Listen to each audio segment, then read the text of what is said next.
Confidence is instilled, not inherited. Scott Hagen. As we raised two daughters, close in age and vastly different in gifting, we knew one thing above all else. Our goal was not to turn Bailey into Sierra or Sierra into Bailey. If each girl was the standard of success for the other, they would fail miserably. Instead, we saw something unique and lovely in each of them. Bailey, our bashful girl who struggled with stage fright and was often too shy to even purchase a trinket from a store clerk, has become a worship leader who sings with confidence and sincerity from the stage at church. Talk about a transformation.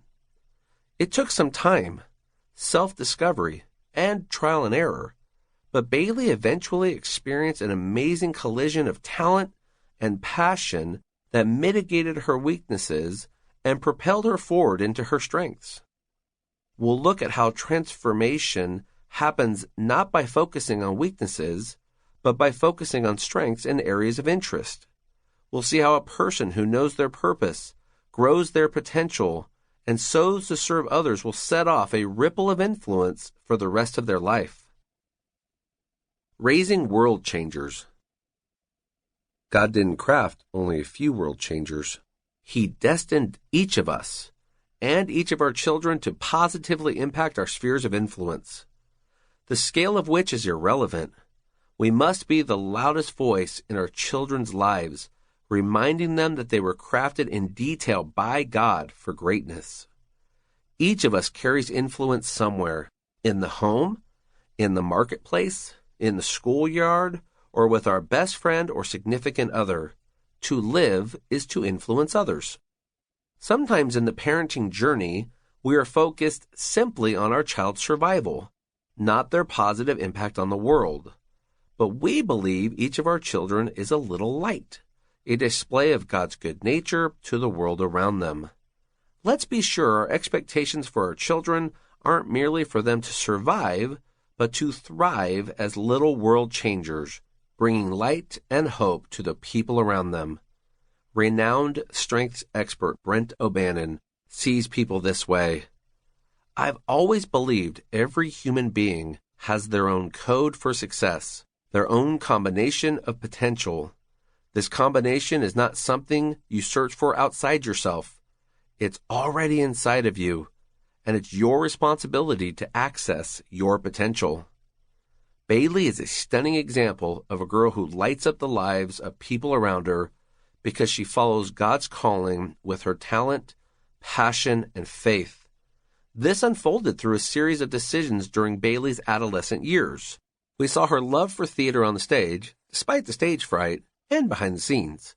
She greatly enjoyed preparing actors' costumes, hair, and makeup. She thrived in the arts, and specifically in her theater company throughout high school. During Bailey's junior and senior years, we had many conversations about her options for the future. One day, Bailey told us she had a passion for cosmetology and asked if we would help her to go to beauty school. As we considered Bailey's request to go to cosmetology school, we relied heavily on the practicality of the 5 E's to keep our thoughts about what our daughter should do in line with who she truly is. We looked at what really enthused her over the past several years. We remembered how Bailey would arrive early to rehearsals or stay late, enthusiastically serving the theater company. The long hours of backstage work were easy for Bailey. She was known for her ability to do makeup and help her peers look their very best for their parts. Her excellence was validated again and again by others. She would come home energized and full of joy. She would describe in detail all she had done for the production, and even though she had to wake up early and stay late for each show, the enjoyment she experienced as she watched each performance display her handiwork gave her immense satisfaction. The 5 E's were evident in Bailey's pursuits. With clarity and ease, we sent our girl to beauty school and invested in her future as an artist and stylist. O'Bannon goes on to say, the way to access your potential is via your talents, your natural patterns of thinking, feeling, and behaving. When you identify your top strengths and begin to understand how these strengths apply to your personal and professional life, This knowledge will unlock